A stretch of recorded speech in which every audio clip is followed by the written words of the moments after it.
ও ও মাই god, একজন ইতিমধ্যে কিন্তু পুকুরে এই কুমিরের ভয় উপেক্ষা করে লাফ দিয়েছে। সুপ্রিয় দর্শক মন্ডলী, এখন যে পুকুরটা আপনারা দেখছেন, এই পুকুরটা মূলত কুমিরের পুকুর নামে পরিচিত।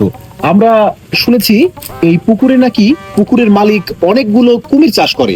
তো এই পুকুরের এপার থেকে ওপার যে পারাপার হওয়ার যে সিস্টেমটা, এটা কিন্তু কেউ এখন পর্যন্ত মানে দুঃসাহস দেখায়নি যে এপার থেকে পার হয়ে ওপার আসবে। এবং পুকুরের মালিকের পক্ষ থেকে কিন্তু এতটুকু এই বিষয়টা ঘোষণা করা হয়েছে যে কোনো ব্যক্তি যদি এই পার থেকে ওই পার যেতে পারে তাহলে কিন্তু তাকে নগদ 5 লক্ষ টাকা পুরস্কৃত করা হবে। তো এখন পর্যন্ত এই দুঃসাহস কেউ দেখায়নি যে এতগুলো কুমিরের মধ্যে দিয়ে পুকুরের ওই মাথা থেকে এই মাথা দিয়ে সাঁতার দিয়ে চলে আসবে। এরকম দুঃসাহস এখনো পর্যন্ত কেউ কিন্তু দেখায়নি। তো আমাদের সঙ্গে থাকুন, পুকুরের আরো ডিটেলস বর্ণনা আমরা আপনাদের। ও ও মাই গড, একজন ইতিমধ্যে কিন্তু পুকুরে এই কুমিরের ভয় উপেক্ষা করে লাফ দিয়েছে।